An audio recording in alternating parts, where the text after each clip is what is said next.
민주당 송영길 전 대표 이 전당대회 돈봉투 사건에 대해서 오는 20일 토요일입니다. 프랑스 파리 현지에서 기자간담회를 하겠다고 밝혔습니다. 민주당 안에서는 핵심 관련자들은 탈당해야 한다라는 목소리도 나오고 있습니다. 국회 취재하는 손효정 기자 나오십시오. 네, 국회입니다. 네, 송영길 전 대표가 기자간담회를 한다고요? 네, 현재 파리에 체류하고 있는 송영길 전 대표는 오는 20일 토요일 현지에서 기자간담회를 엽니다. 송 전 대표는 YTN에 구체적인 장소가 결정되면 밝히겠다고 전해왔는데요. 기자간담회에서 전당대회 돈봉투 의혹 관련 입장을 밝히고 당의 조기 귀국 요청에 대해서도 답할 것으로 보입니다. 하지만 민주당 내부에서는 의혹 연루자들에 대한 탈당 요구 주장도 나오는 등 파장이 이어지고 있는데요. 비명계인 김종민 의원은 한 인터뷰에서 수사 결과가 나오지 않았지만 당의 신뢰 회복을 위해 지도부가 탈당 권유를 비롯해 적극적인 조치를 해야 한다고 주장했습니다.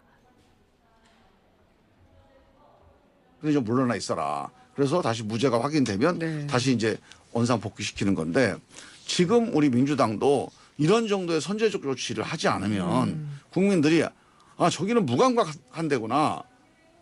윤리 기준이 도덕성에 대한 기준이 정말 엉망이구나. 하지만 친명계 핵심 의원인 정성호 의원은 라디오에 나와 송 전 대표가 캠프 안에서 돈이 오고 가는 세세한 사안까지는 알 수 없었을 것이라며 송 전 대표의 탈당은 너무 이른 이야기라고 선을 그었습니다. 본인이 분명하게 입장을 내는 게 맞겠죠.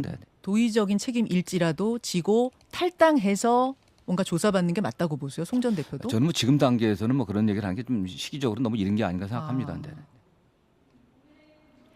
박홍근 원내대표는 송 전 대표가 기자간담회에서 어떤 입장을 내놓을지 지켜보겠다며 조속한 귀국을 촉구했습니다.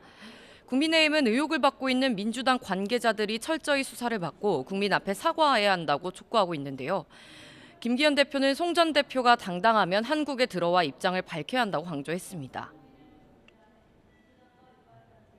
숨는 자가 범인이라고 합니다. 당당하면 나와서 설명하면 될 텐데 송영길 전 대표가 출국하게 된 과정도 사실은 외국으로 도망간 것이 아닌가 하는 의심을 하지 않을 수가 없습니다. 윤재욱 원내대표는 별도의 특검을 추진하기보다는 우선 검찰 수사를 지켜보겠다고 말했습니다. 검찰이 제가 보건대는 수사를 제대로 하고 있다고 저는 그렇게 알고 있습니다. 그 이후의 문제는 지금 언급한다는 것 자체가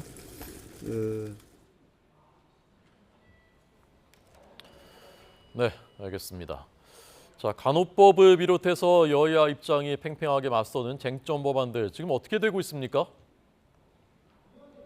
네, 지난 13일 본회의에서 처리 여부를 놓고 여야가 맞붙었던 간호법 제정안과 관련해 국민의힘이 오후 2시에 의원총회를 열고 대응 방안을 논의합니다. 의원총회에는 조규용 보건복지부 장관이 출석해 야당 주도로 본회의에 직회부된 간호법안에 대해 보고하고 의원들 질의에 답변할 예정입니다. 민주당은 오는 27일 예정된 본회의에서 원안대로 간호법 제정안을 처리하겠다는 방침이지만 정부와 여당은 의사협회를 비롯한 의료단체들 입장을 반영한 중재안을 논의해야 한다며 맞서고 있습니다. 이런 가운데 오늘 국회에서는 애초 과학기술정보방송통신위원회 전체 회의가 열리기로 했는데 취소됐습니다. 국민의힘이 민주당의 방송법 개정안 본회의 직회부에 대한 권한쟁의 심판을 청구한 뒤 처음 열리는 회의였는데 여야가 MBC 전현직 사장을 출석시킬지 문제를 두고 이견을 좁히지 못해 취소된 것으로 파악됐습니다. 지금까지 국회에서 전해드렸습니다.